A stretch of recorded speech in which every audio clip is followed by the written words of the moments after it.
আসসালামু আলাইকুম বন্ধুরা, কেমন আছেন? আশা করি আল্লাহর রহমতে সবাই ভালো আছেন। তো আলহামদুলিল্লাহ আমি ভালো আছি। অনেকদিন পরে আজকে আবার চলে আসলাম। তো দেখতে পেলেন কি করতেছি। আর রসুন আপনারা এভাবে করে ভিজিয়ে রাখবেন, দেখবেন যে সহজে রসুন ছোলা হয়ে যাবে।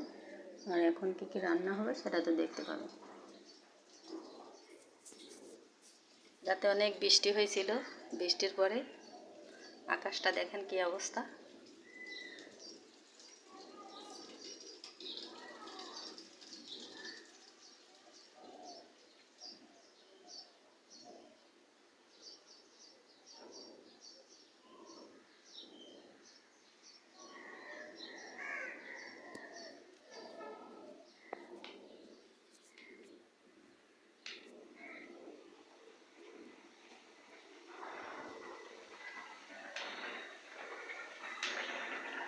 রসুনগুলো ভিজিয়ে রাখছি।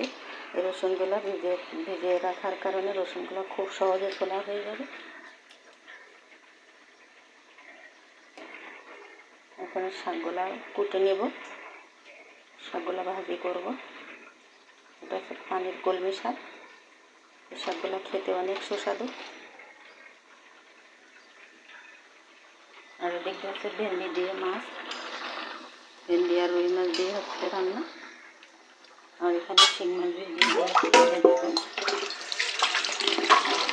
শিং মাছ, এটা ভোনা হবে।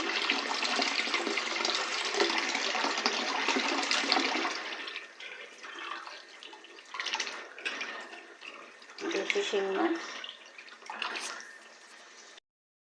এখানে শিং মাছটা বসিয়ে দিয়েছি। দেখুন, শিং মাছটা আমি কষিয়ে রান্না করব, বাইরে বাঁধবো না।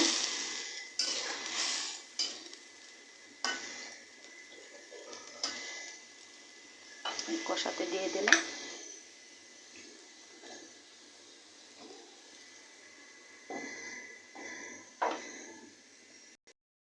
দেখুন আমার রান্নাবান্না শেষ। এই যে শিং মাছটা বোনা করে নিয়ে আসছি। আর আমি দীর্ঘদিন অসুস্থ ছিলাম, যার কারণে ভিডিওতে আসা হয় না। ইনশাল্লাহ এখন থেকে রেগুলার আবারও আসা হবে আল্লাহর রহমত আর আপনাদের দোয়া এবং ভালোবাসায়। আমি সম্পূর্ণ সুস্থ এখনও অবশ্যই হয়নি, তবে কিছুটা হলেও আল্লাহর রহমতে আমি এখন সুস্থ।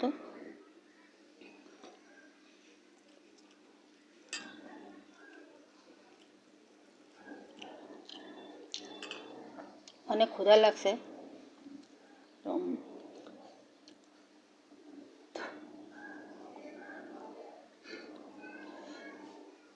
আর অনেকে প্রশ্ন করতে পারেন আমি কি অসুস্থ ছিলাম, কি হয়েছে আমার, সব কিছু ইনশাল্লাহ জানতে পারবেন। আর দেখুন এখানটা কেটে গেছিলো, এখন জ্বলতেছে, ভাত মাখতে পারতেছি না। আর ওদিকে আমার আম্মু এখনও ঘুমাচ্ছে।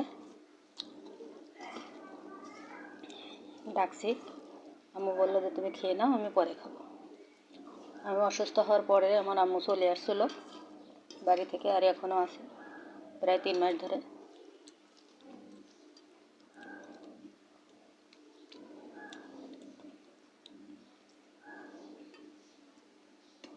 আজকে রান্না হলো ভেন্ডি আর রুই মাছ, আমার জন্য শিং মাছ বোনা, আর কাঁচা আম দিয়া ডাউল।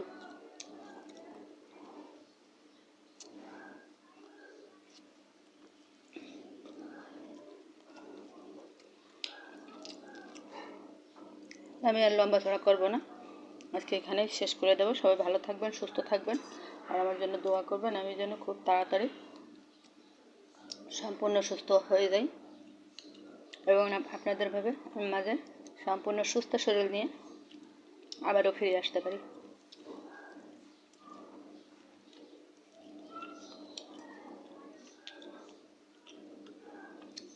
আজকের মধ্যে এখানে শেষ করে দিলাম। সবাই ভালো থাকেন, সুস্থ থাকেন, আল্লাহ হাফেজ, টাটা।